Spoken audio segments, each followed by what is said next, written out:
Good evening. Happy marvelous Friday. Fabulous Friday. Good evening, Auntie Diva. Friday, I like that. Fabulous Friday. How you doing? I'm good. How you doing? Doing well. Amen. Listen, we are back and we are here to recap episode 2, season 1 of NextGen NYC.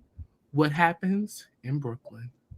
Come on now, Brooklyn. Holla to Brooklyn. I love Brooklyn. Okay, shout out to the Brook. Okay, yes. Okay. Honey, listen, this episode, so good. So good. So good. These young kids are coming in and doing the darn thing, okay? Are they though? Doing us, NYC, the next generation. Come on now. To do. Mm-hmm. So, I have truly enjoyed this show so far. It is keeping my attention every week. It is drawing me back. We've got some great people that are in this cast. Now, I have realized that we are still adding on to the cast. So we have not, it seems like this episode we've been introduced to everyone fully. But, this is a huge cast. It's a really, really big cast. It is. Like our main players are Riley, Brooke, Charlie, Georgia, Amira, and Ariana. And Ava. Okay. Are we counting Ava? She okay. We count Ava even though she wasn't here this episode because she was busy. A lot of this episode. Did Ava get a check this episode? Don't do that. Don't do that. Because Ava had a scene with her dad. Okay, because the people said Ava got her $10,000 a month New York Well, but maybe that's why she wasn't in Brooklyn.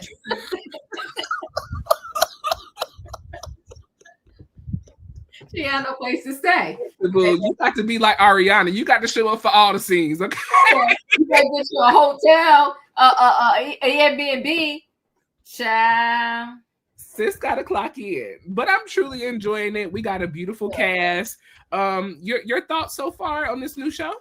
I'm enjoying it because it's refreshing. Because these, young people around their age, they have drama anyway, so they don't have to manufacture drama. Yes. Right? And their drama is stupid, is light drama, but I could roll with it. Because I'm for that heavy and picking stuff. Like it's stupid light drama, and I'm here for it. I'm here for every second of it. I'm loving it. It's hilarious to me. The people are showing up. They're doing what they're supposed to do. And it's very, to me, natural as everybody's kind of organically trying to get to know one another. So we're in the ins and outs of different friendship and flows and stuff like that. So I'm really, really enjoying it. But listen, people, we're getting ready to get in this. Make sure you hit the like button if you're joining us on either channel. We are live on both channels. So make sure you hit the like button on both channels. Make sure you hit the subscribe button on both channels. And please do us a favor and share. I know we are a day late, but we are still here to recap NextGen NYC. Okay, so let's get on into this. This episode is entitled What Happens in Brooklyn, season 1, episode 2. So we open up with Ariana. Ariana shares that her mom bought her a snow globe with a taxi in it as a child. And ever since then, for 10 years, she was wishing and hoping to move to New York. And guess what? She was praying. Her dream has come true. She is here in the city with her man, her dogs, and she's learning her way, okay? The hotel.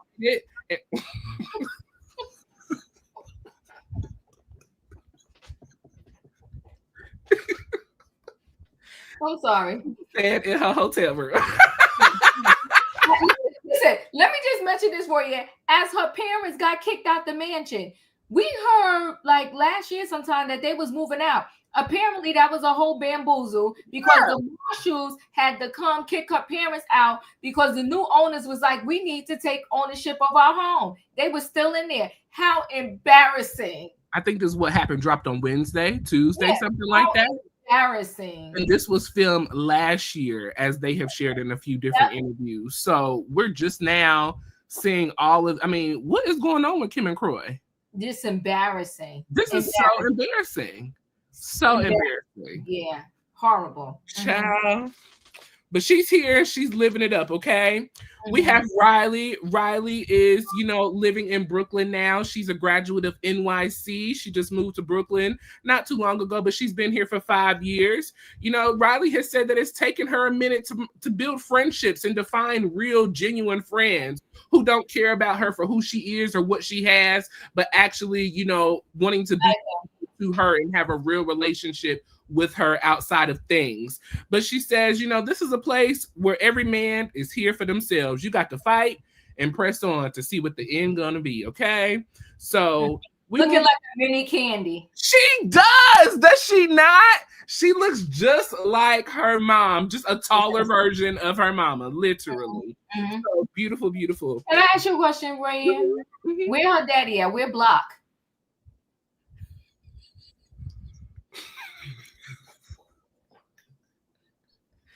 Candy already told y'all, we don't need him. I don't need you to take care of my kid because I'm going to do it. I got it.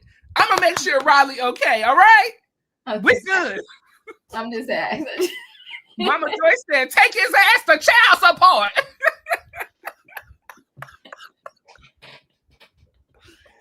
Oh, God. I don't know why I'm fooling with you like this. Okay, I'm sorry. Go ahead. I just wanted to know where he was at. It's Friday night foolishness. That's why. Yeah. Okay. All right. I just wanted to know if he was good. We're over at Charlie's apartment and we have Georgia. Now, I found this a little shocking. Georgia's 24. I thought Georgia was a little older. Yeah. But she's 24, okay? We're also introduced to Shy and Dylan. Shy is 22 and Dylan is 25. Now, Dylan is a roommate along with Charlie, so they share a space together, okay? Georgia feels that Riley was a little mean to her in her first meeting, especially about this whole hand washing situation. And so there was talk of Riley being rough and tough and digging her heels into people and standing her ground. Georgia feels that it's hard to read Riley, to kind of get, a gauge of where Riley is and if she's serious or not serious. Dylan says that Riley can be a storm at first, and she tests people to see where they're at. But he says he likes and respects her. Dylan and Riley, they had a little situation, earlier in the time before filming. They were supposed to be going out having a good time, and so apparently Riley left Dylan outside the club. And so Riley allegedly threatened Dylan to punch him in the face. Now, Riley said that she did not want to punch Dylan in the face. He was upset because he couldn't get in the club. He was on the outside, okay? But, Riley, is overall, in my opinion, from what I view, she just seems like the type of girl who's not going to take no mess. Not gonna take no foolishness, and you can't disrespect her, just like her mom. Georgia says that she felt slighted as well by Gia, but she's still, trying to get to know these people and see where things are. Okay. Now, before I pass this over to you, I just want to address this situation real quick. Now, as I stated last week, I feel like I said that Charlie is a problem. He's very problematic, and Georgia is as well. I don't like the fact that they tried to put this title of Riley being rough and tough and putting her heels on people and, digging into people, trying to make it seem like that Riley is just this hard person to get to know and get along with. That's not the perception that I received. And I thought it was very distasteful to me that they try to put Riley out there to be that type of person when that's not what I received. And I was just like, this is messy. I don't like the way Charlie is egging on this Riley situation. I do like the fact that Dylan tried to step up and say something, but then you kind of backpedaled it with saying that she threatened to punch you in the face. Like, this was a whole hot mess of a scene. These people are giving problematic. Yeah, I agree with you. So, Ariana, I think she's super cute. I'm saying that because I think her inside personality and just she's just super cute. She just seems so genuine. I really, really like her. I like Riley. I like Ariana. But I also like Riley too. But I just love her personality. I love the way she explained about the globe and the taxi cab and now she was here and they showed the scene with her on the train getting crushed and all that kind of stuff. I thought it was cute, right? So I like her. when it comes to Riley living in Brooklyn, I think it's a really nice thing too. And the way that they was talking about her, I didn't like the analogy they used either. It kind of ticked me off. It's like, okay, so every black girl is just rough around the edges and so forth and so on. You don't think Georgia's a little rough around the edges? Okay. So in Georgia, in this whole hand washing thing, let's be clear, Georgia, it's nasty. It's so nasty. It's nasty. And you know, I don't care if you grew up rich or you grew up poor or you grew up middle class. The first thing they teach you in like kindergarten and all that is how long you wash your hands and how to wash your hands. And they taught me with the birthday song. I don't know how that in your generation how they taught you, but they say, you know, you wash as long as you say happy birthday or whatever the case may be. But the problem is wash your hands. Okay, so this not washing your hands thing, I think is ridiculous. And Dylan got left outside the club. You know, like Riley said, listen, you can't go somewhere 10 people deep and y'all all getting in for free. So I mean, and then if you got all this money, you rich, you should have been able to make some calls, get up there and get in. So I don't know what to tell you, sir. Mr. OnlyFans content creator. That part. Mr. YouTube content creator. You said you got to make cash. So come on now, roll in the dough. You understand what I'm saying? But yeah, I was just like, but yeah. So I mean, you know, the scenes were the scenes, but Georgia, I'm gonna wait on Georgia. Okay, I'm gonna wait on Georgia. Yeah. I really try not to put my foot on her neck, but she's pressing me forward to do so, and Charlie has already pushed me there as well. I can't. Yeah, I feel the same way. Yes. Mm-hmm. Trent King says we all heard Ariana call her mama trash, right? But don't do that. I thought what she said. She didn't call her mama trash. Don't do that. She did. She called her white trash. No. What she said is that people didn't want to speak to her because they felt like they was calling her mother trash, and they were saying that she was trash like her mother. Mm-hmm. But she didn't call her mother trash. Like, she was explaining what the people were saying about her. Don't do that, y'all. Don't do that.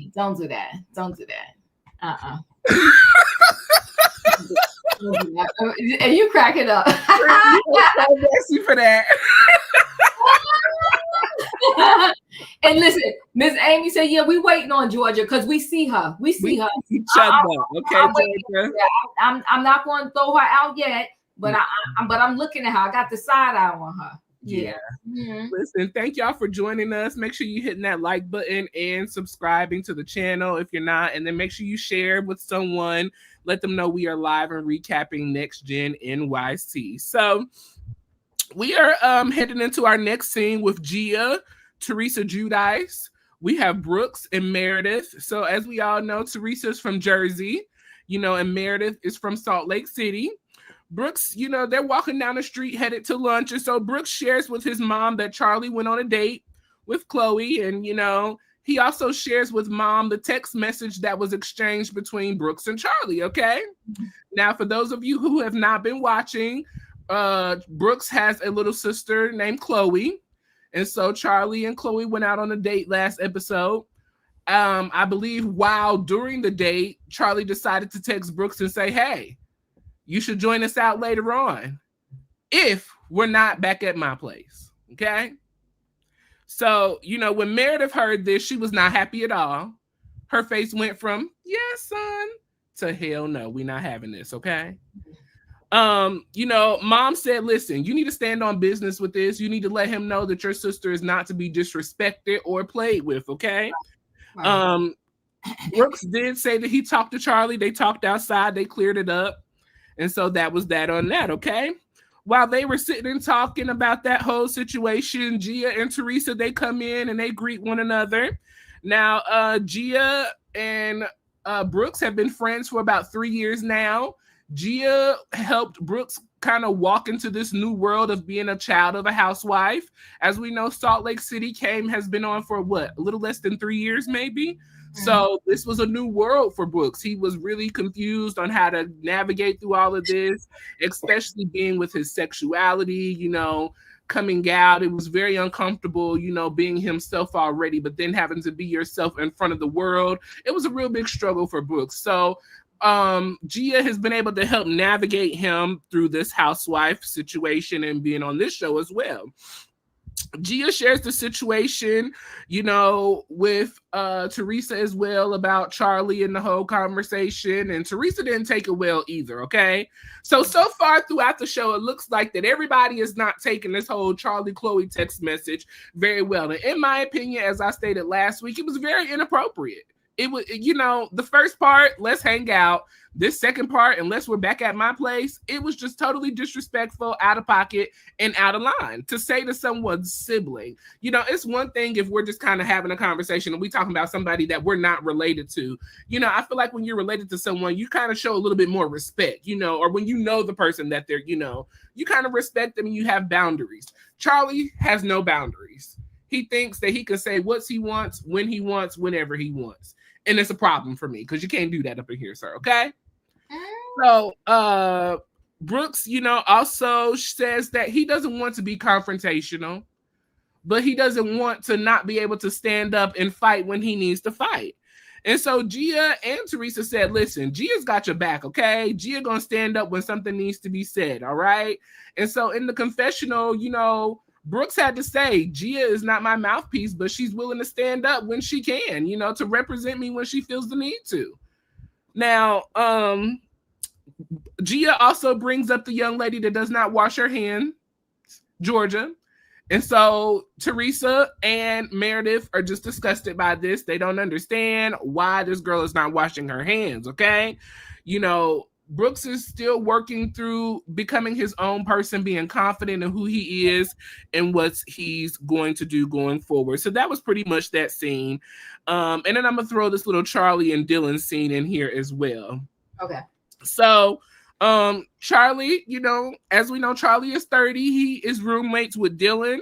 Dylan says that Charlie grew up, with a lifestyle that he didn't have to worry about throwing trash away. He didn't have to worry about making his bed. He didn't have to worry about keeping things tidy. He just kind of says, don't worry about it. The maid gonna come and clean it up. But Dylan said, listen, I feel like we can do a little bit to just help out the maid, at least just a little bit, okay?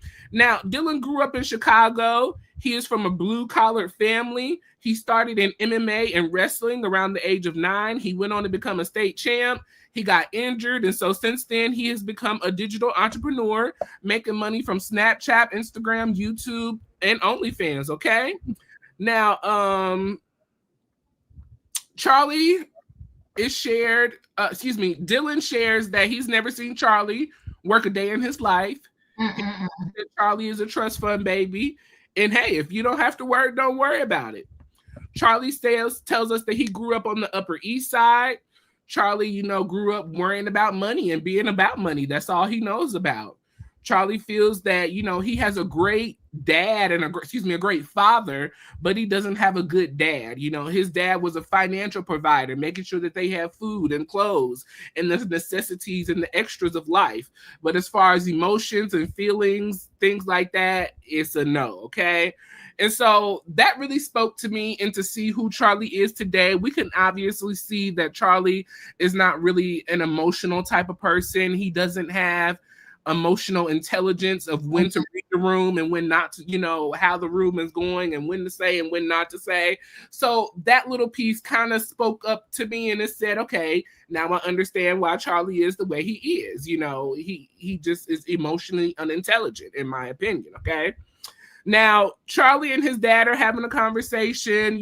They're talking about how Charlie is doing with his trading and things like that.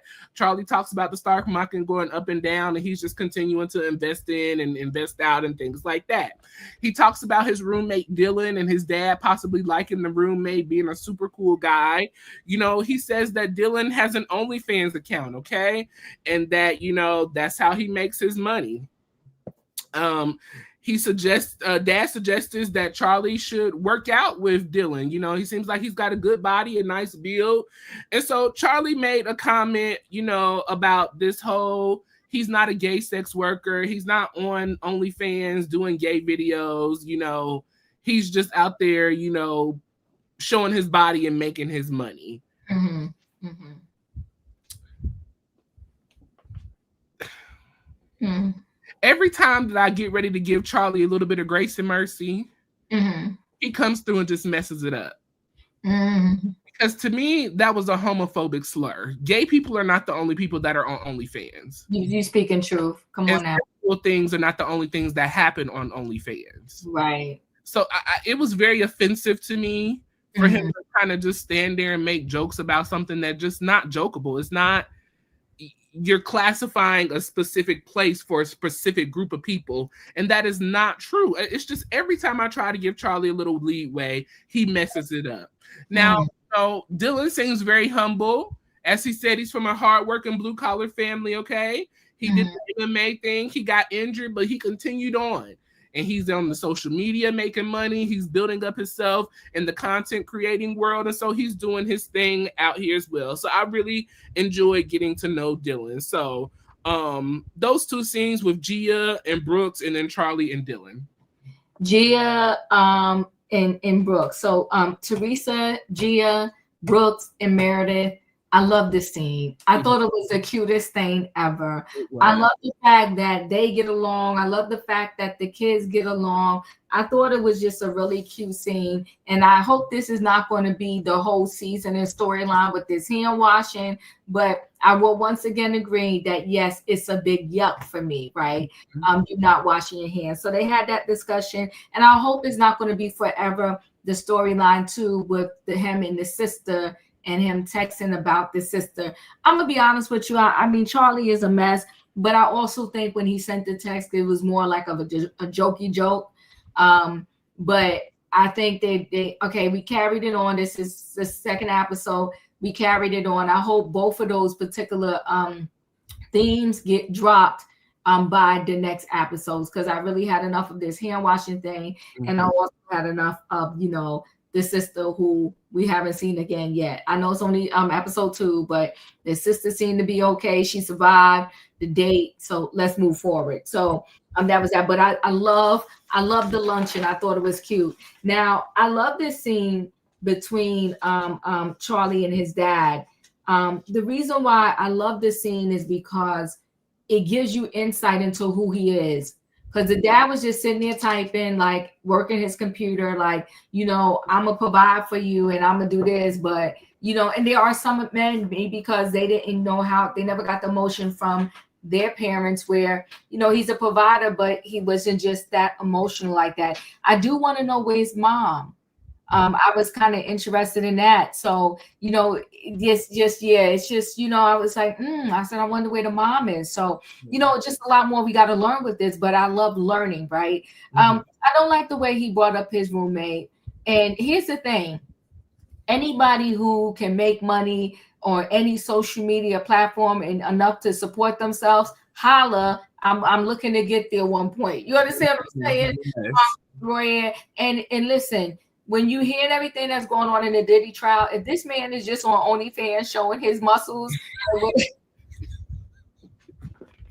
listen, can nothing did after this whole Diddy situation, there is nothing anybody can tell me sexually that I would probably be like, oh my God, like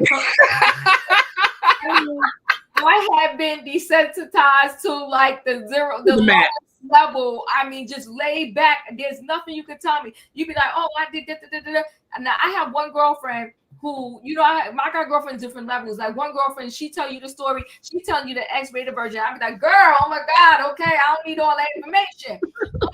But now, if she tell me a story now, I wouldn't even clutch my pearls because this whole Diddy thing is a lot. So to know what Dylan is doing online, it's like, okay, whatever. I mean, no harm, no foul, right? He's not in the street selling his body. He's making his money. And, you know, he's a nice looking kid and he takes good photos. He's very photogenic. So more power to him. And like Dylan said, though, he don't really know what Charlie do. He don't never really see him work. He said he think he's straight up a trust fund baby.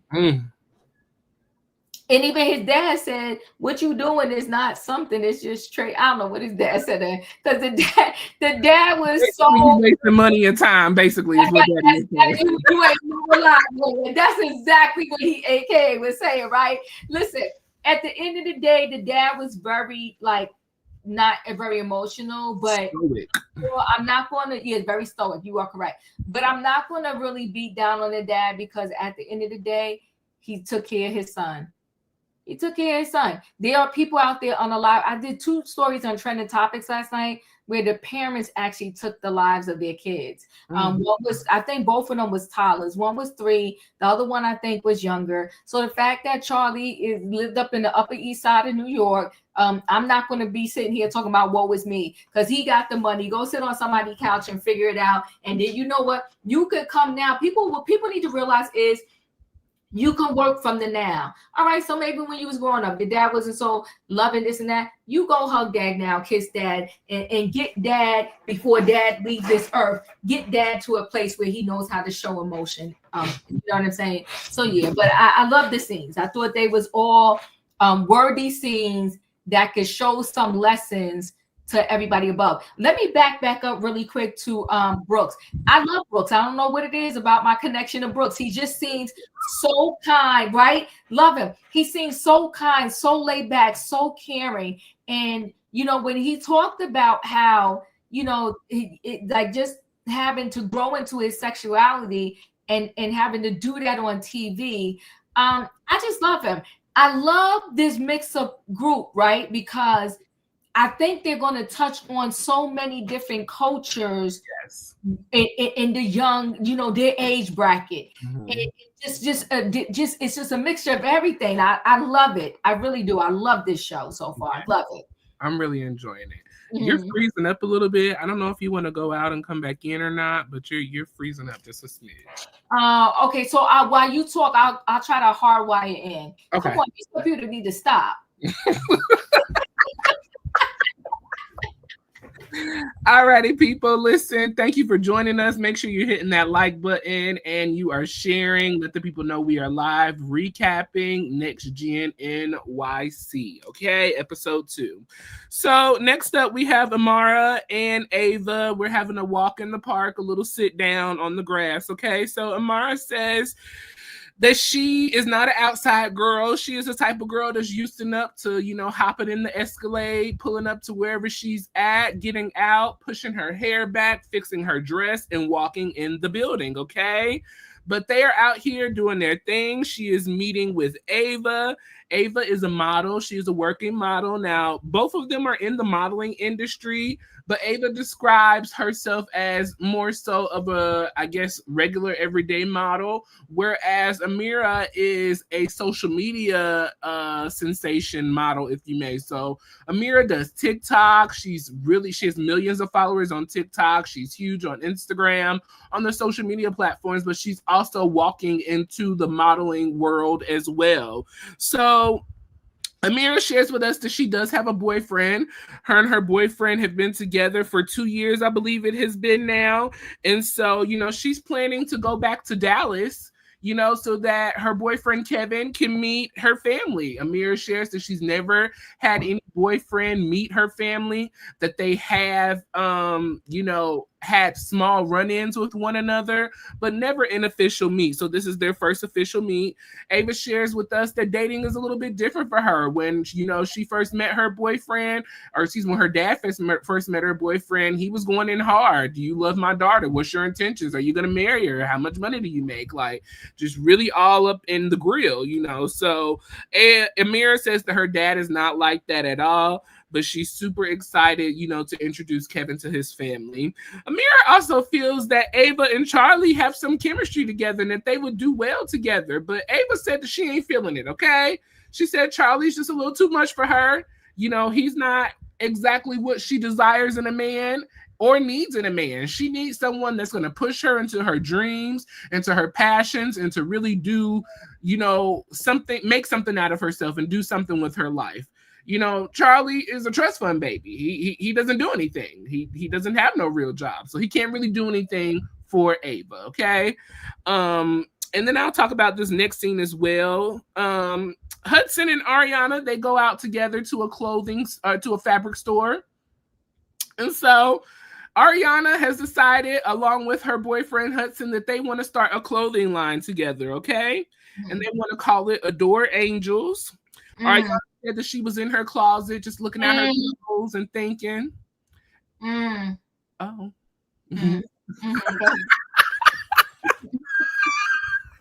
Okay, I'm missing something, but hold that thought. Don't leave. Don't lose that thought.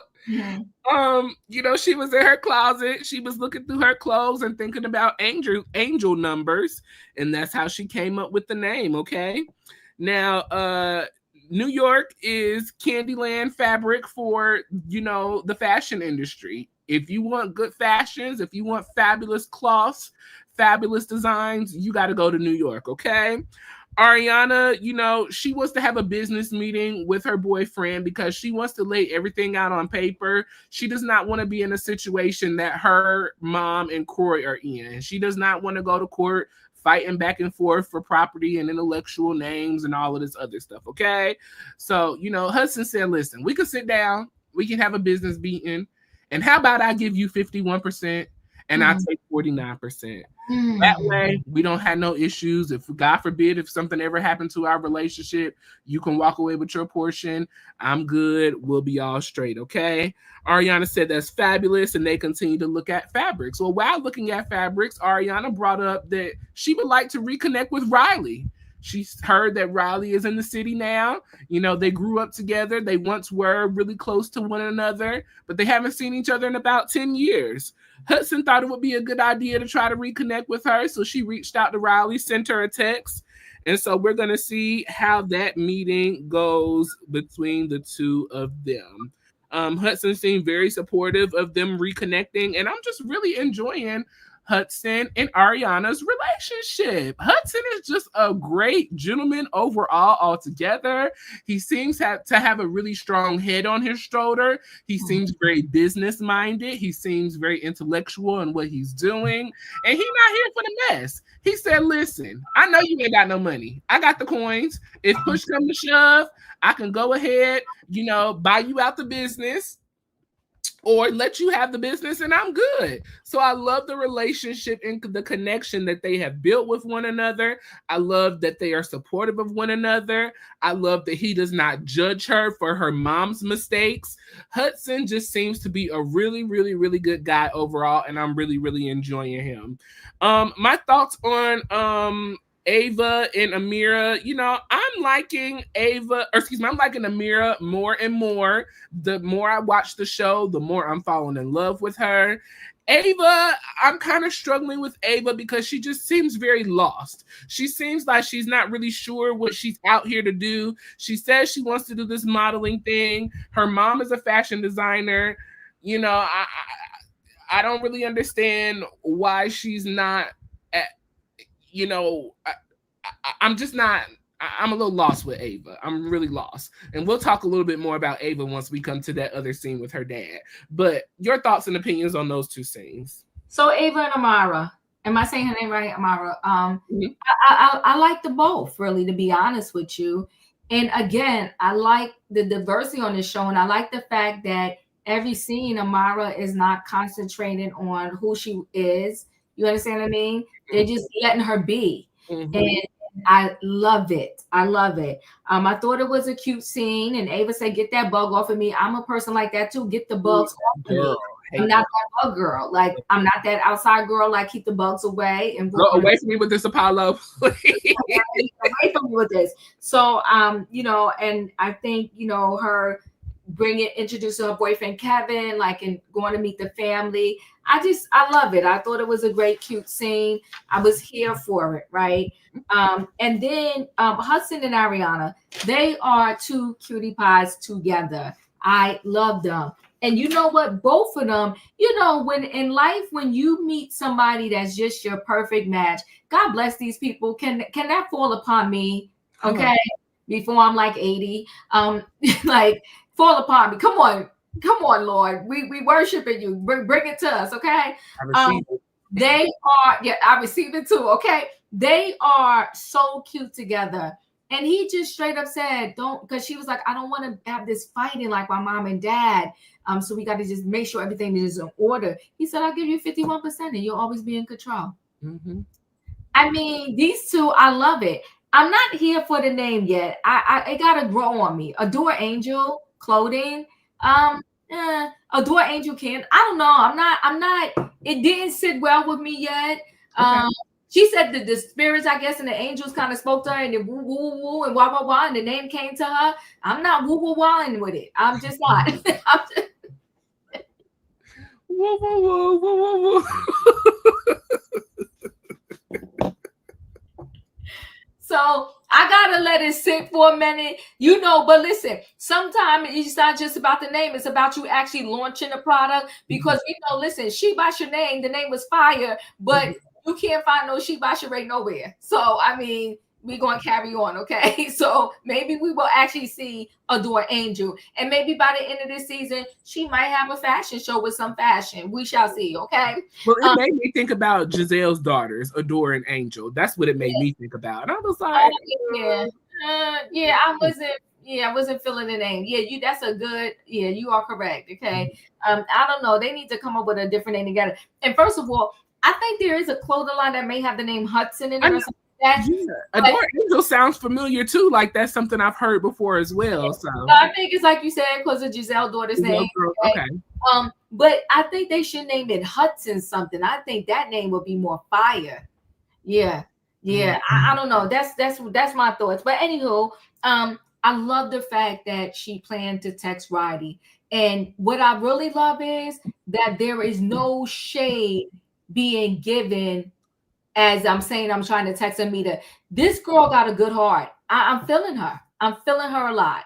So it's just a good thing. I'm liking it so far. She did talk about how the mom stopped talking, and they haven't seen each other for years. But I'm liking where this is going. I'm here for it. I was totally here for it. And let me tell you, Hudson knows something a little bit about this TV, okay? Because Hudson said, let's hope that she got the same number, as if they already know they don't have Riley's number. Okay. He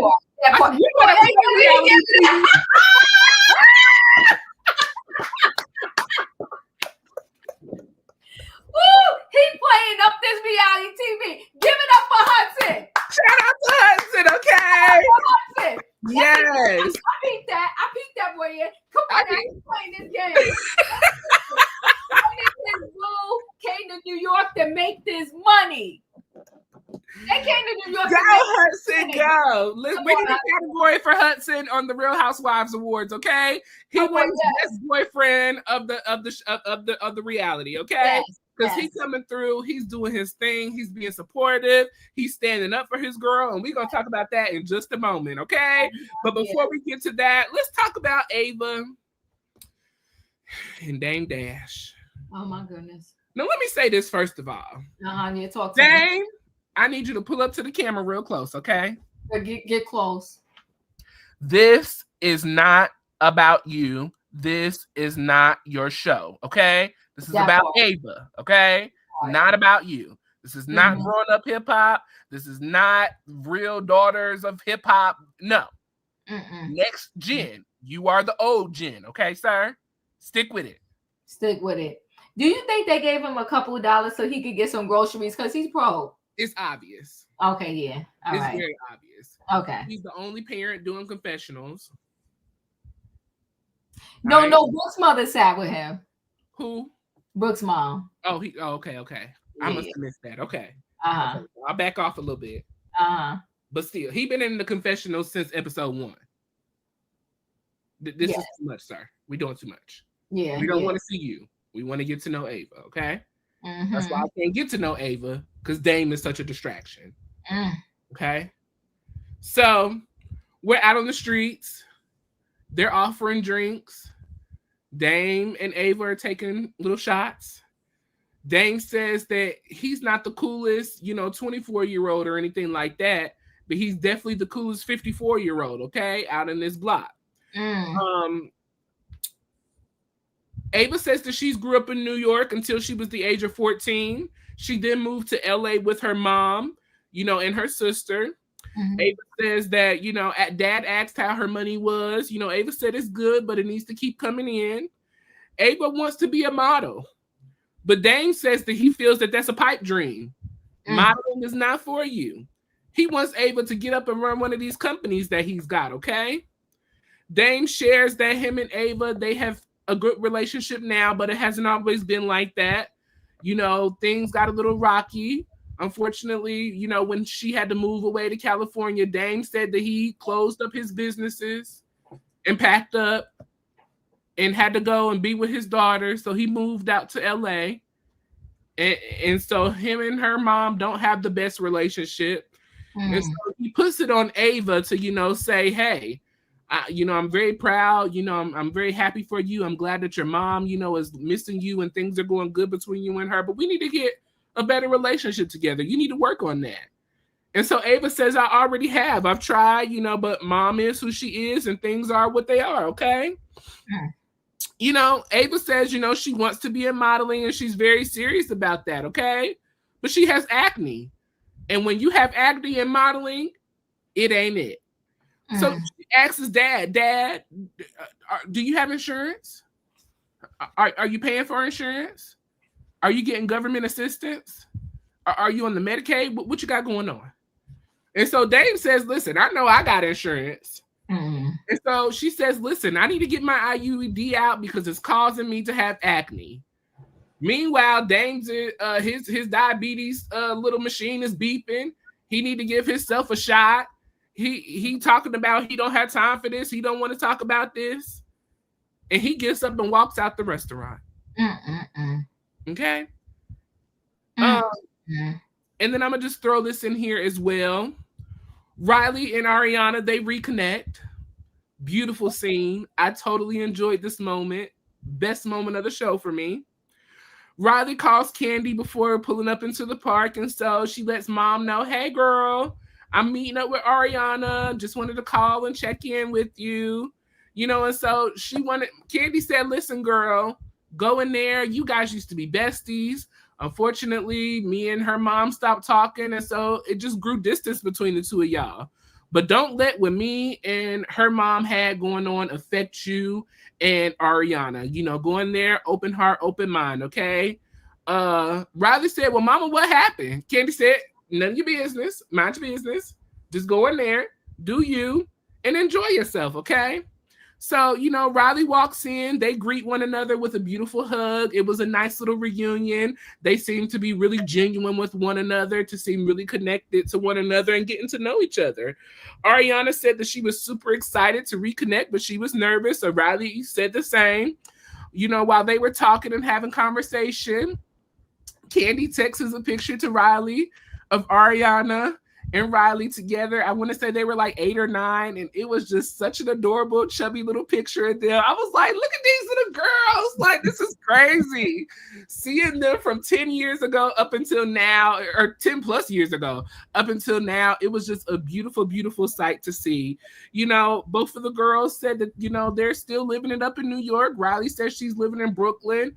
Ariana's living in a hotel, but she says she's looking for some friends. She said, is there an app, for friends that I can make? I got a man, but I need some friends. Riley said, girl, how about we go on out? Come on out to Brooklyn. Let's go out. Let's have a good time. Let's meet up with some friends, and enjoy one another's company as we reconnect and get to know one another. Ariana also shares that Kim told her, continue your friendship with Riley, reconnect, build something. Don't allow our relationship between me and Candy to affect what you got going on. And that's what stood out to me the most in this scene, is that both moms are very supportive of their girls, not allowing their issues to affect them. I feel like that was a conversation that maybe Portia and Shamia should have had with one another.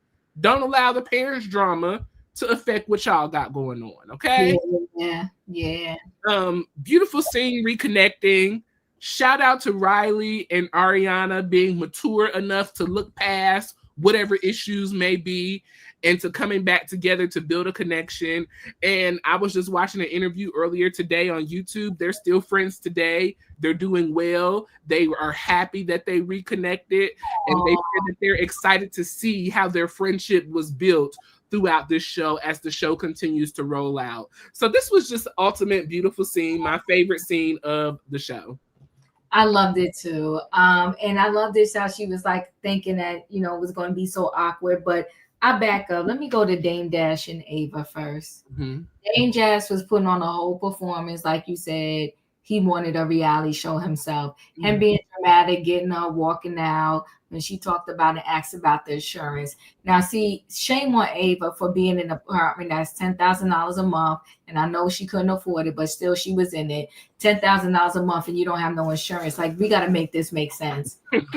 Hey, you got to make this make sense. And I'm going to ask you, wait, give me a minute, Royaire. Give me a minute. I'll be right back.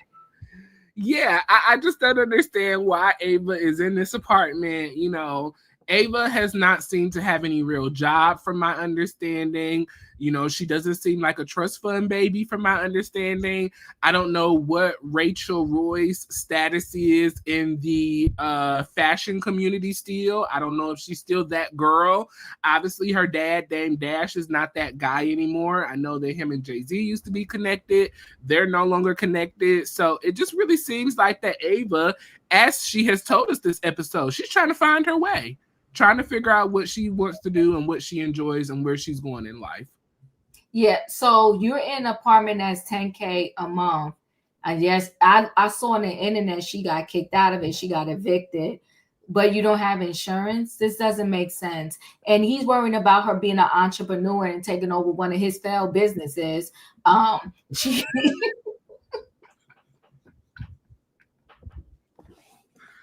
I can't. You should be teaching her that she needs to have insurance. Okay, health insurance. So if she comes back and she needs an apartment, I'm going to really need her to get a studio apartment. Okay, go get some health insurance, get Obamacare or something. Okay, and get the IUD out of you. God only knows how long that IUD was in her.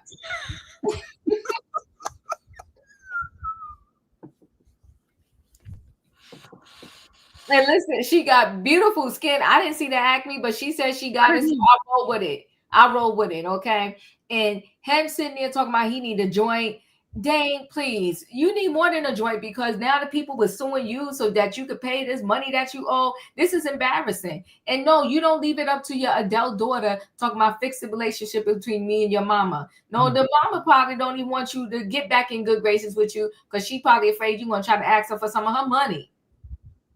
So I don't know. You fix that relationship, and you got a girlfriend now. I don't know if he's remarried the girlfriend, whatever, because I know he got another younger kid. If anything, ask your baby mama to give you some tips on how to make it right with your first baby mama. Don't be leaving that up to Ava. And Ava is gorgeous, beautiful. Yeah, gorgeous. But that scene was just so crazy. I was just like, I can't right now. And they divorced when she was 8. And then she didn't speak to her father for a while. Now I want to fault mommy and daddy for that. I keep telling people, when you break up, don't have your kids in the midst of this. Don't have your kids in the midst of it. Leave your kids out of it. That's the daddy that you chose for them. So no matter how you feeling about that daddy, the daughter and or the son and the daddy, whoever, they got to stay together. But I'm glad they talking now. But Ava got work to do. She got work to do right here because this is a whole lot of work to do. A whole lot of work to do. Not rags to riches, honey. Rags to what it say? What it say? Rags to riches, NextGen NYC star Ava Dash evicted from 10,000. No, you said it backwards. It's riches to rags. Oh, yeah, excuse me. Riches to rags. Riches to rags. Now you have money and now you don't. I cannot. These people, they too much the ones that be doing these articles. But go ahead. Yeah. Admits the dad is broke. He's very broke. I feel for him. I feel apparently. Go ahead. I'm sorry. Yeah, no. Apparently, they say that this is supposed to be a part of the plot. It may, this is a plot line for this season. Oh God! But how do you like you open a thing with Jay-Z, and Jay-Z is like living in the dough right now, and you got nothing. Oh God! That's when you just want to crawl up under a table.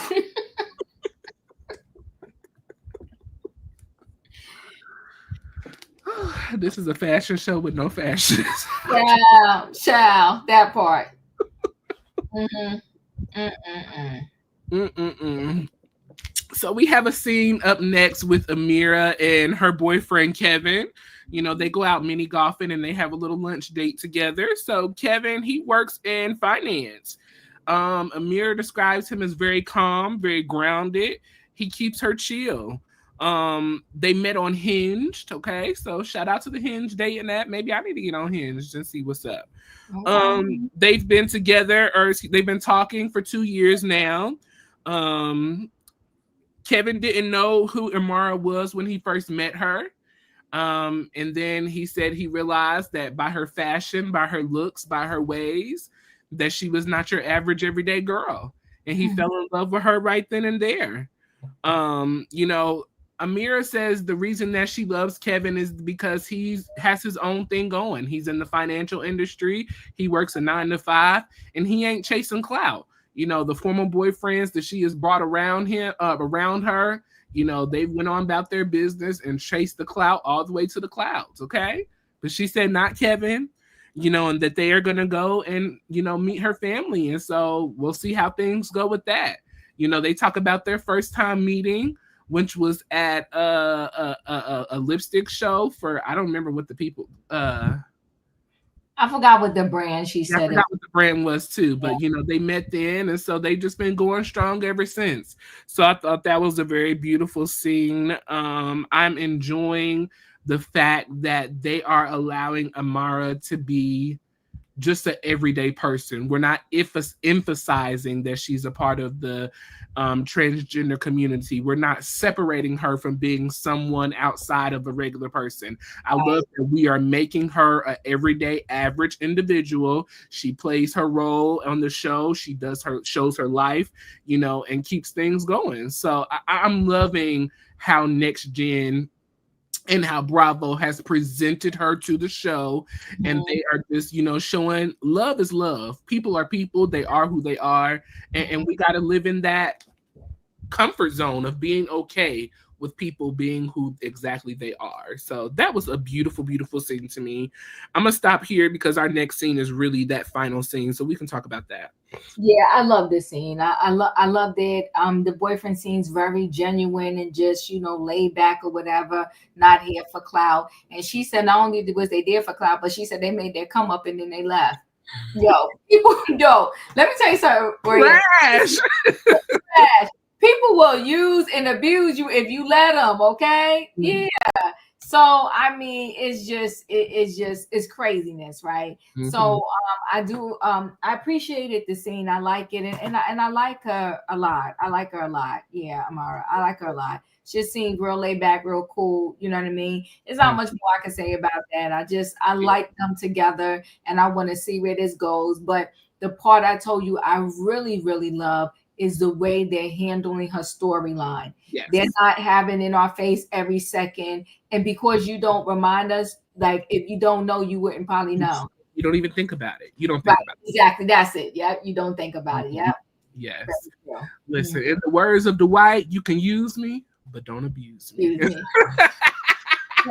when you get into abusive mode, that's when we got to talk. Exactly. I agree with you. Come on, talk about it. Yeah. So, as we remembered from a few scenes ago, we talked about, you know, Riley and Ariana getting together and hanging out with a group of friends. Okay. So Charlie, you know, he has texted Georgia to let her know, hey, we're going out in Brooklyn, girl. We want you to come out.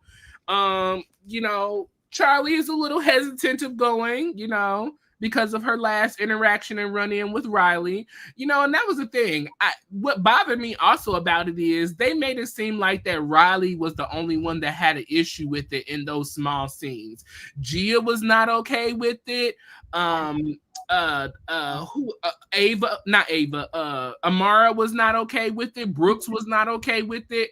Everybody in the group that was kind of on that side was like, don't do that.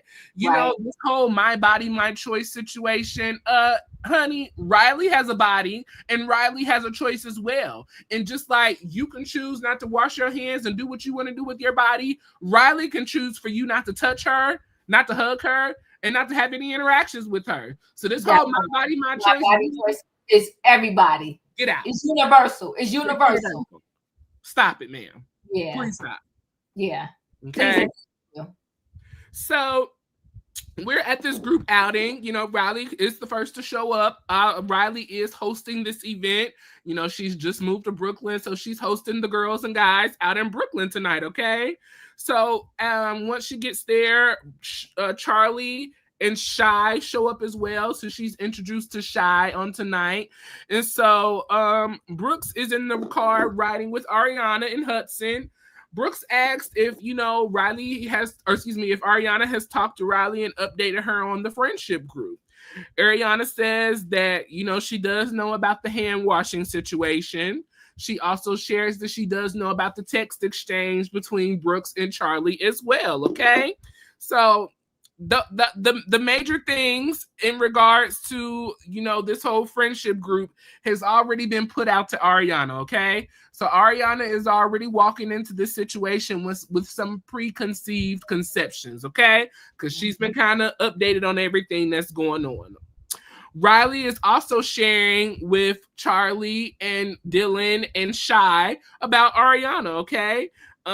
You know, she mentions that Ariana, you know, her mom is Kim Zolciak. They grew up together on this show, you know, and so she is open and excited to meeting, or the group should be open and excited to meeting her. Riley notices that Charlie is having some preconceived notions about Ariana. Charlie already kind of knows about Kim Zolciak and this whole house situation and a divorce and all of this mess going on. So he's kind of judging her based off of what Kim is going through in the media along with her stepdad. Brooks shares that Charlie was upset about there being more housewife children than there are regular castmates, okay? And so it kind of put that, you know, everybody's neck as you did. What you trying to say, sir?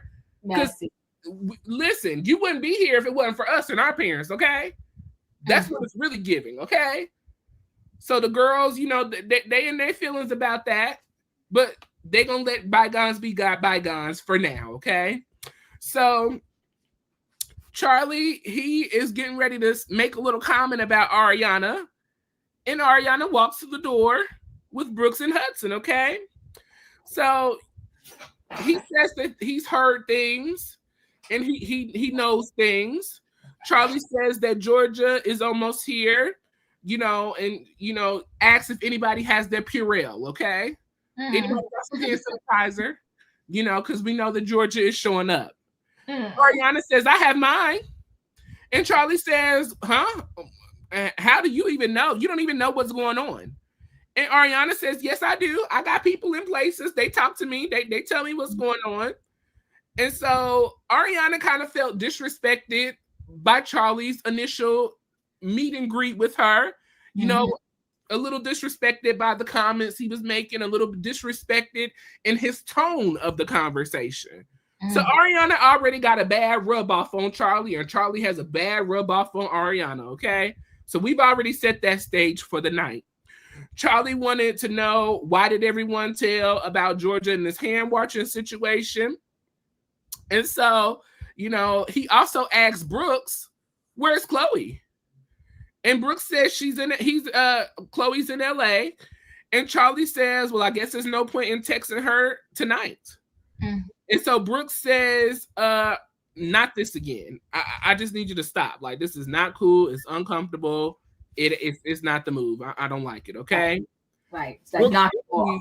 He folds up into a ball. Like, he's like, I can't. Like, and so we can tell already, Brooks has told us he's not a confrontational type of person. He's already shared with Charlie, listen, this makes me uncomfortable. Let's not talk about this. We've addressed this last week.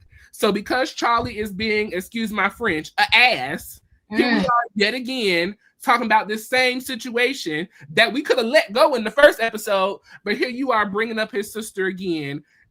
Why do you need to know where she's at? If you have her number, there's no need to ask me. Text her and see where she's at. Leave me out of it. It's pretty much what Brooks is saying. He's also said that he does not want Charlie to date his sister. Now, he has not verbatimly said that to Charlie, but it's giving that read of the room. And I need Charlie to read the room. Obviously, this is not the move. Stop it with Brooks. It's given antagonizing. It's given bullying. It's giving I'm picking on him because I know I can and he's not going to do anything to say anything about it. Stop it, Charlie. Let it go. Let it go. I told you last week, Auntie, Charlie is problematic. He's oh, shucks. Okay. And he is showing to be that exactly tonight, okay? While Charlie is waiting on Georgia, Georgia shows up. She comes in. She speaks to everybody. She asks if she can give Riley a hug. She said, I wash my hands, girl, so can I hug you? Her and Riley, they greet one another. They gave each other a hug. She asked, to shake Riley's hands, friend. She said, gotcha. So we don't know if this girl washed her hands or not. This is just a whole situation, okay? And meanwhile, we got another COVID virus coming all the way out because the people ain't washing their hands. Charlie asked Georgia to come outside for a little smoke break to talk about the weird girl. That weird girl, who is he talking about? Ariana, okay? He talks about the Ariana came in talking about the hand washing situation, and Charlie called Ariana a bitch. Okay? So while Riley is inside trying to ease over everyone from Charlie's misbehavior, Hudson is not feeling Charlie. Ariana is not feeling Charlie. And Brooks isn't feeling Charlie either. And so Brooks has now shared with the group yet again that Charlie has made comments inappropriately about his sister Chloe, okay? So that just sets Ariana off now. Ariana is off for the night now. Listen, you done talked about her mom on the low. You done made little persnickety comments about her. You shading her. You're giving her tone. You're just doing the most. Ariana said, listen, one thing I will do is stand up for my friends before I stand up for myself, okay? So Georgia comes back in. She comes in and talks about the hand washing situation yet again, how it's her choice and her body and she can do what she wants and blah, blah, blah, blah, blah, blah. Girl, we already know. Just go wash your hands or stop fooling with us. If you can't wash your hands, don't be around us. And be okay with that. You can't tell us how to feel about what you choose to do. It don't work like that. She confronts Riley and Ariana, about the whole hands thing. They said, listen, it is what it is. We just gonna move on, let it go, and be what it be. Riley asked Georgia, if she uses the public restroom seat when she goes to the bathroom. And Georgia says, yes, she does. Riley, her friend, Brooks, they all freaked out and said, ma'am, you cannot do that. That is disgusting. You need to wrap the toilet up. You just got to do better, Georgia. You're doing things that children are taught, okay? I didn't go to school to learn to wash my hands. My parents taught me to wash my hands. My parents taught me to wrap the toilet if I need to, go in that manner. So, girl, it's giving you were raised by baboons.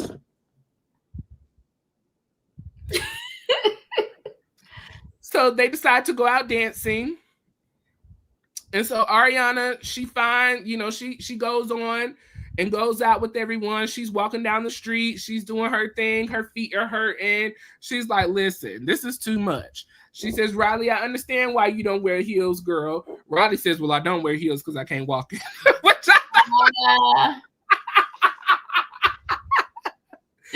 I thought that was so funny and so that was cute. She's such a cutie pie. Yeah, she's so cute. Such a sweetheart.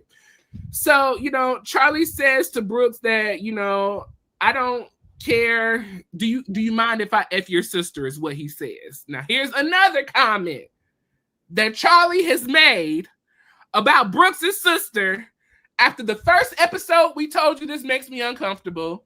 We just left lunch or dinner and drinks. I told you that I don't want to hear about this. Now you're whispering in my ear, do you mind if I F your sister? Brooks says, Charlie, no, stop, and shares this with Ariana, okay? Ariana is now pissed. She has boiled over to the top. And, Riley feels that Charlie is a big antagonist. He waits until you're vulnerable to come to you and then pounce on you when he knows that you can't defend yourself and you don't have anyone around you to help you defend yourself, okay? Charlie says that, they go outside at this point. We're leaving the dance club. They had a time. Ariana does share that she likes Georgia because she's free-spirited. She doesn't care what people think about her. She just kind of does her own thing. So we head outside, and so Charlie, is kind of going back and forth with Ariana and wants to know what Ariana's issue is with him. And he's saying that it's fake beef.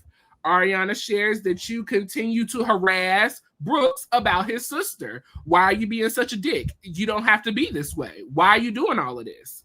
And so Hudson and Charlie ended up getting into it, okay? So Hudson pushes Ariana kind of out the way and steps up and says, look, man, you're being an asshole. Since we've met you, you've been like this, and it's inappropriate, and it needs to stop. Charlie says, listen, we can step around the corner and handle this if you want to. I'm just trying to go to this next party and do my own thing. I don't care about this. It's giving that you're trying me. Hudson said, well, we can do that with your corduroy pants. Listen, what's up? We can go.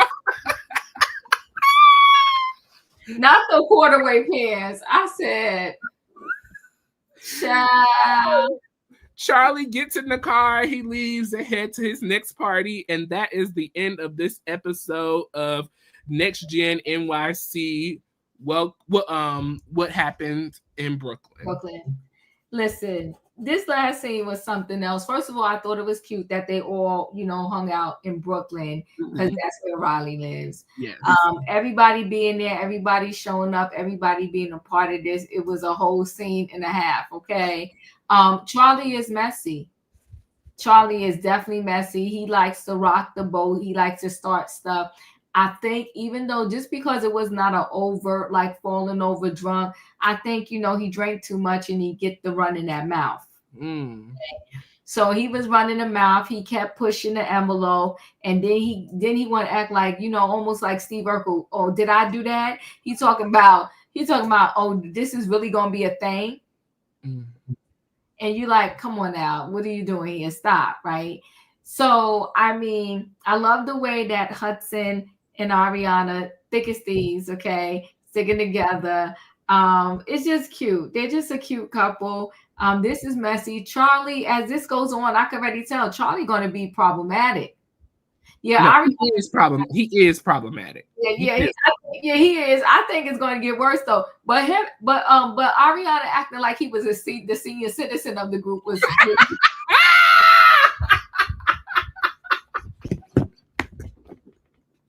I thought that was so freaking wild. I was like, he said, "Ain't you the grandpa of NextGen? What are you talking about?" That was so messy. Talk about shade. I mean, that was so messy, but it was a good scene. I'm here. Listen, I'm here for the youngins. Royaire. They doing it up. They giving us a show. Yeah, I just got to get off on Charlie one more time. Please forgive me. And I hope we can say this. I believe we can. The harassment of it all. You're harassing. You're harassing people. Yeah, for sure. You asking someone, can you F their sister? Asking them, are they here? What is your problem? Crazy. This is why we have people like Diddy in the courts right now. Yeah. This is why we have situations like Elon Musk and Donald Trump. Girl, listen. This is why we have issues. What's the film guy? Weinstein. Who got found guilty again. I don't even know why he did that to himself. Charlie is right in that he's in that field of building up to be, an asshole of life. That's where it's at. Yeah. You have no humility. You're not humble. You're not respectful. You are literally harassing this boy about his sister, who is 22. You're 30. Unbelievable. Why are you messing with this girl? with no respect behind it. You're not even respectfully doing it. No, he's not. He definitely is pushing the. He's being totally messy right now. Totally also, messy. Brooks, I love you, buddy. Uh-uh. But you got to grow some balls, sir. Oh yeah, he does. He does. Man up. You can't keep running around to the friend group hoping that everybody fights your battle, sir. Yeah. You got to fight your own battle, sir. He got to step it up. He got to step it up because it's giving that you're the victim and you're not a victim, sir. Right. We can't play this victim card. And then you going around carrying the T2 because he told Ariana about that bathroom situation. Yes, he did. He can't carry the bone. Messy. He being low key messy. Look, you can't carry the bone and hide your hands now, sir. You cannot. You cannot. Be an active participant. Yes, you do. Stand on business. Stand on business. Yeah. If you gonna carry the bones and be dropping in and saying this and that when you had lunch with mom and Gia and all of them, then you got to stand up and show up, boo. Don't talk about now you shy. And I like Brooks. I like him.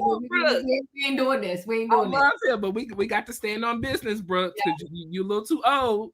Yeah. And your sister needs somebody to protect and defend her. Yes. Because obviously this man is out of pocket. Yeah. And we don't know what he may do when he get a little good drink in him. Yeah. He out of pocket out of line. He messy, boos. He messy. Very, very messy. Mm-hmm. For sure. Our recap of episode 2, season 1 of NextGen NYC. What happens in Brooklyn? Okay. Holla, Brooklyn. Shout out to Brooklyn. Okay. Riley in the house. Yeah. Was a great hostess to be in Brooklyn. She showed the people around. She walked with the people. She did her thing. Shout out to Riley. Well, her flash shoes on, having the people walk blocks. Look, they said I think it's about 20 blocks from here. Ariana said 20 blocks.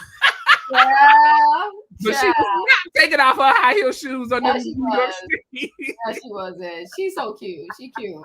Mm-hmm. But that is our recap. At the end of each and every recap, we ask that you leave your thoughts and opinions in the comment section and rate this episode on a scale of 1 to 10, 1 being the worst and 10 being the best. Leave your thoughts and opinions in the comment section. Auntie, your final thoughts on this episode? I loved it. Absolutely loved it. And I'm giving it a 9. I'm giving it a 9. I loved it. I love the scene between Charlie and his dad, right? Keeping it real 100%. Mm-hmm. Ava, her dad, listen, he messy, but it's real, right? Reality. So that's who he is, and that's what we got. Okay. Loved it. There were so many scenes that I absolutely adored. Riley and Ariana. I love the fact that they got together and they put this all behind them. And Candy, everybody, Candy, she said, why we broke up ain't none of your business. Just go ahead and get back together and be fine. And then Candy even found that picture and sent it to Riley of when both of them was younger. I'm loving this show. I'm here for it. I'm here for every second of it. And I'm not getting bored. Every scene, I'm like, OMG. Yes. Yes. I give it a 9 as well, just like Raheem. This was just a great episode. Mm-hmm. I truly enjoyed Riley and Ariana reconnecting, the genuineness of it, the really being open and wanting to or desiring to build a connection and a friendship. Right. Though they were so young, Riley said that she doesn't really remember a lot, but she still went into it with an open mind, and it was just beautiful to see them reconnect. As you said as well, I'm loving Hudson and Ariana's relationship. Mm-hmm. It seems very true and genuine. I don't see it being played up for the camera. This is, and see, like, that's what I be talking about when, like, this is very natural for Ariana and Hudson to be lovey-dovey, and like that's who they naturally are. As you see, you can kind of see what I'm saying. Yes, I do. With Charles and Angela, it's not natural. Oh, you finally jumped on my board? I've been telling you that it's not natural for Charles and like that's not their natural relationship. I see what I said. He don't love her.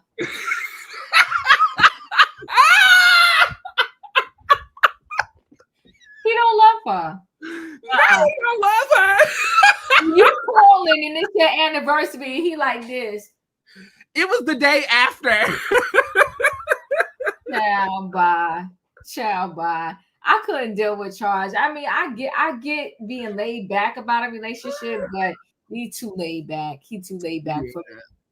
But love their connection. You know, Ava and her dad, that's a whole situation in itself. Charlie and his dad, they need to go to therapy and deal with that. You know, the new friend Dylan, you know, I'm curious of where Dylan is going to kind of fall in this show, you know.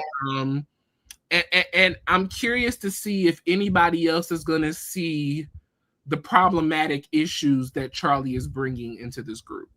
I think they see him in Georgia. I can't. You know, do we know how many episodes it's going to be? I imagine they're probably going to do like maybe 8, just because it's a newer show. You know, just kind of test it out. We want to see how this thing goes, because I'm feeling like those two are going to be the fallouts at the end, and I really hope they do a reunion. Yes. Oh, really? Yes. We have to have a reunion show. Yes. And everybody needs to show up. That part. You need to put it in the contract. You don't show up, you don't get paid at all. You're giving back some of your money, because you know they probably get paid. You don't show up to the reunion, you're going to owe us. Owe us, yes. Yeah, owe us, yeah. You got to show up. I don't care what happened. Yeah, you got hit by a truck, you got 1 foot on. They better do that. You want to do that reunion for your hospital. Reunion. That part, boy, yeah. But no, you right. Show up to the reunion. So I hope they do a reunion. I'm loving this. I really am. I'm enjoying a whole lot. I'm truly enjoying it. It's a breath of fresh air. It's something different, and I really see that we are growing with this generation. I see the change in the generation. I see how they're moving things forward and along. So it's a 9 altogether. So Raheem gave it a 9. Miss Amy gave it an 8. Forever 21 gave it an 8.5. I enjoyed the recap today as well. Thank you so much. We appreciate it. I know we were a day late, but listen, we got it out. So we truly are enjoying this show. So thank you guys for joining us so much. Shout out to the rewatch crew. If you're rewatching this, make sure you hit the like button and make sure you share this with someone as well. Join us this coming Monday for our recap of The Real Housewives of Atlanta, episode 15. I believe we have one more episode left after this, and then the reunion will come. Unfortunately, Diva, I feel like this is going to be the most boring reunion that we've ever seen on Roa. Probably so. Nobody showed up. And that part. We'll see how this turns out. But join us on Monday for the part 3. Was it Rebirth? We're rebirthing on Sunday, I believe it is. I think so, yes. Okay. Yeah. So join us for that. And then also stay tuned to NextGen NYC, as they will be releasing episode 3 next Tuesday on Bravo and next Wednesday on Peacock as well. So make sure you stay tuned. Let's see. Miss Amy says Charlie is nonchalant. He needs to be more chalant. Okay. He does. We got to show this for a minute. These little things are hilarious. Wait, hold on. Sending screenshots to her whenever he's doing his little church tours. How do you know those texts are real? You want me to call out his phone number? I'm sure she knows what his phone number is. What's your motivation behind that? 410 Jamal Bryant. Is that his phone number? Yeah, that's his phone number. Oh, that's unfortunate. Does that upset you if that's his phone number she just said? I don't believe anything that comes out of Monique's mouth or anything that she has in her binder. I'm glad she's done some bindering. She's a pastor, and she reached out to me a long time ago. She sent a bunch of screenshots, and I was like, yeah, I'm not going there. I don't play dirty. But Sounds like since rumors. Giselle likes to play dirty, like rumors, right? I'll go ahead and return since I'm here right now. But he's definitely been talking to another woman, and it's clear conversations. And if you like to see him, I got him in my little receipt book right here. Come on, I got him in my little receipt book right here. Let me tell you, this AI situation is changing up the whole world, and it's bringing so many comedic new genres into the world. Like it's hilarious. Yeah, I those truly things enjoy those. are hilarious. I be cracking up every time I see one. Every Yes. time I see one, I'm just like in tears. It is my like comic relief. Yes, it is so cute. It is so Super cute. cute. So cute. And they said Monique is back in the building for Potomac. I seen that as well. I seen her do a live earlier today. I want to say she was saying that at first she decided that she wasn't going to do it. And then she said she's no longer the person that she used to be. So we're going to test out this new person on the show and see how it goes. So we'll see how it goes. Yes, we'll see how it goes. I was really hoping that they were going to bring Candace back. We need a baby of the show. Like we need a new mom. Like I mean, they really hated Candace. Good God. I mean, when you go back and you dig up Monique and you won't even bring Candace back, like you really can't stand Candace. That is just terrible. That's terrible. So nasty and so rude. Okay. Terrible. I'm just like, geez, yeah. Low down and disrespectful. Low down, dirty and disrespectful. Never lie. Yes, listen, as we prepare to get up out of here, you know, Portia, she won her divorce case. Yeah, but I mean, wasn't it you that told me that how's she gonna get it? He's deported. I was happy for it until you said that.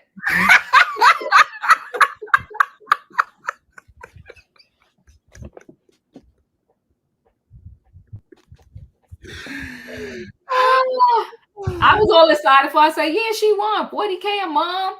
She could stay in the house, and to this day, he got to pay everything. But then I was like, whoa. Like, Simon not gonna pay a bill, a mortgage, or nothing. He not paying nothing because, like I said when we were talking backstage, who's gonna force it? Yeah. No, I mean he's not here. What you gonna do? Go to Nigeria and pick him back up to bring him back to the States to enforce the no. Yeah, I fell asleep on that when I first read it. I said, look at her. Yeah, but you're right. She probably ain't gonna see not one of them 40K checks. Yes. And then after this, we'll go Ralph and Drew. Ralph is wild. Ralph is wild. Ralph done put all the receipts out he done put all her business on Front Street. All the good business. All her business on Front Street. I can't even breathe. I hid for her. Like what kind of man though, Diva? What kind of man? Well, but see, let me tell you this. To Ralph's defense, Ralph did tell her stop playing with his name. He did tell her. He told her stop playing because y'all know the truth. And he said, you don't want me to put it out there. He told her to stop playing with his name. She didn't stop playing. So he told all the business, the fake storylines, the this, the that, how she said she only had $500 to her name. He was wrong for that. Dirty. He's dirty. He was so wrong for that. So, I mean, I don't know. With the sad part about it is they have kids, but on the flip side, if she was lying about him, she started it. So what do you want? He said that whole cheating thing was so she could keep her peach. And listen, if she had receipts, he dropped his, she would have dropped hers. Well, we gonna say that Drew is flying above all the haters. She fly above. She fly above.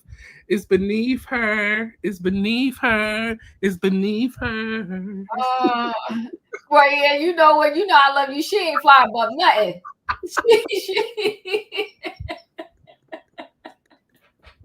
This is bad, Royaire. This is bad. It's really bad. It's nasty. Bad. Yeah. It's even a low down, dirty individual. Yeah. So it really is. But listen, y'all, we appreciate you for joining us. Like we said, join us next Monday for the recap of Real Housewives of Atlanta. And then we'll be back next Thursday for the recap of NextGen NYC episode 3. Make sure you join Diva tonight for trending topics. Listen, this Diddy trial. I don't know if we can ever look at the court system the same again after this. Well, that part right there. That's the real part right there. Yeah. How can you expect us to respect y'all and y'all not even respecting yourselves right now? You got a man on trial for RICO, and the whole trial, your whole defense was baby oil, Astroglide.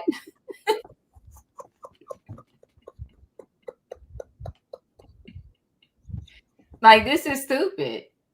This is straight stupid. Baby oil and Astroglide and whatever else they wanted to name. And then they had the pals that was locked in a room. Like, what gangster does things like this? Come on, Royaire.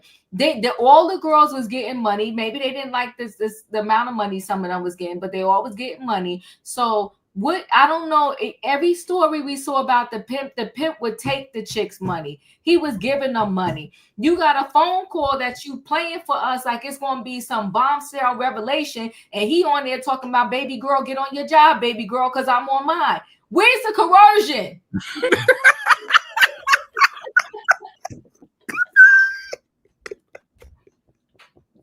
This is some BS if I ever seen it. I can't. It's stupid. It's straight BS. I'm just like, where, come on, where's the darkness? And they wanted us to get all, and don't get me wrong, all of that violence was out of control. But they were both being violent. They always being violent with each other. They always drugging together. And you could tell when he straight up, he didn't get the memo that Whitney Houston said crack is whack. He called her. He said, you my crack pipe, baby girl. I'm gonna call you CP. What chick want to be called a crack pipe? I mean, I'm just like, yo, this is just sad. This is sad. I'm gonna tell you what though, Royaire, where the prosecution messed up because they wanted to stick it to him so bad. Where they messed up was not giving him that bail. I'm 10 toes down. If he would have got that bail, he would have been coming to that court high every day. Yeah. He would have. So not getting bail saved him, but this is a circus on top of the circus. So juror number 6, they kicked out because juror number 6 supposed to live in the Bronx, and he really lived in Jersey. And how are we 6 weeks into the trial and you just finding out this man has been getting on the New Jersey Transit coming to the courthouse? This is stupid. Shame on this judge. Shame. Shame on the whole court system. Just shame on it all. This is straight foolery. Tomfoolery. I've never in my life, I said, you have got to be kidding me right now. You have got to be kidding me. Okay. He driving from Jersey from Jersey to Manhattan to the courthouse. And then he was complaining about his commute and somebody dined him out. It was snitches in the court.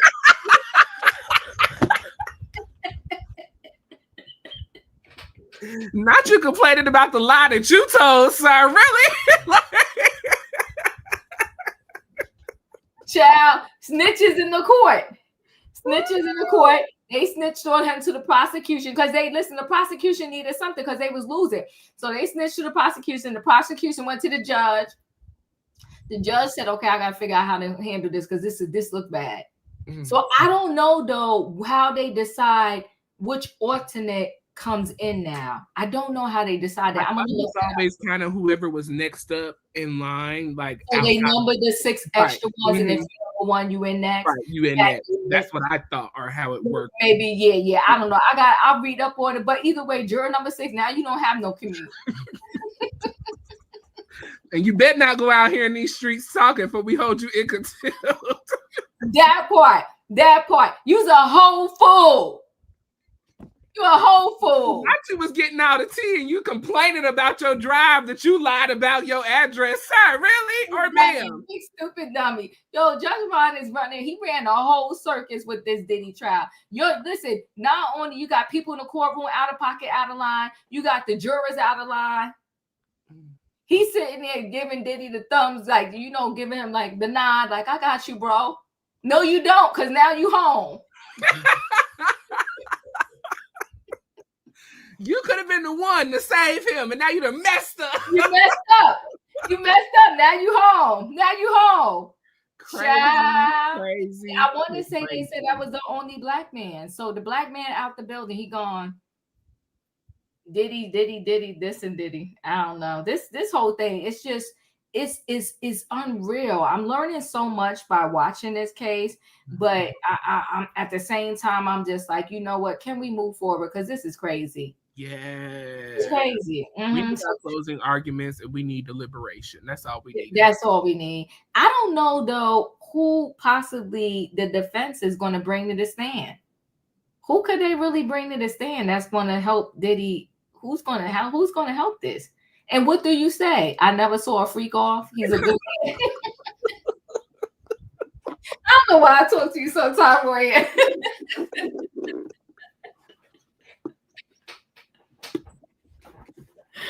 Yeah. But I mean, who is coming to the stand? You don't want his kids coming out. Who's coming to the stand? This is crazy.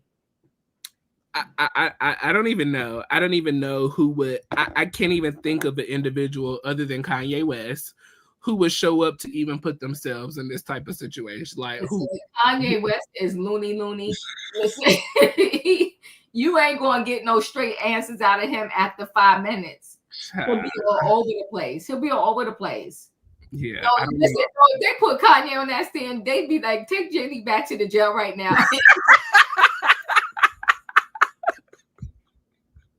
Because Kanye would say something real sideways and wrong. Mess up the whole show. Mess up the whole show. Yes, he would, Royaire. I don't know. This ain't, I'm not quite sure how this is going to pan out, especially now that jury number 6 is out. Yeah, they kicked jury number 6 out the building. Like, bye. Complaining about the commute. Like, I know he probably wonder who snitched on him, but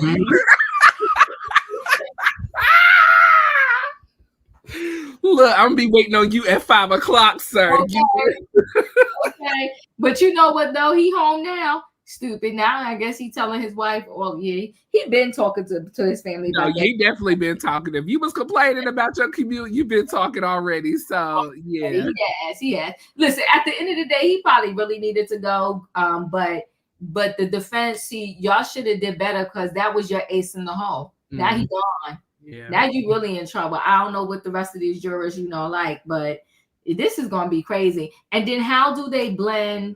How do the 11 now blend in this new person numbers? I don't know. This is a mess. New number 6, you're gonna have to come in and roll with the rest of the crowd. You don't have an opinion. Now you know what that judge better ask. He better re-ask all the rest of them. Where do you live? For real. Yeah. Okay. We don't need no more mess ups in this case. Yeah, not you used to use your mother address to get your mail, but you really in Jersey. Not your baby mama address.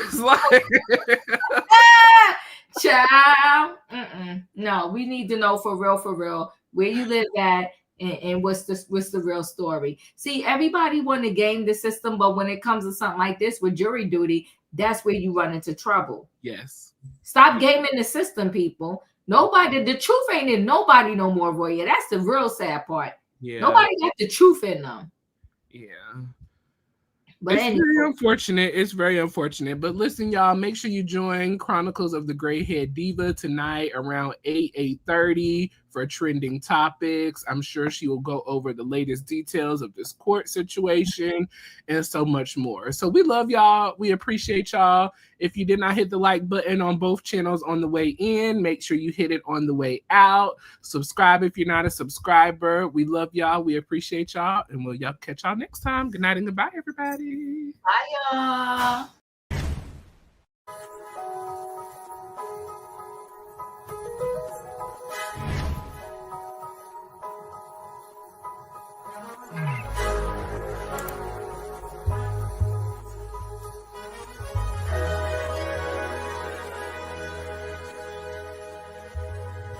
Royaire's World.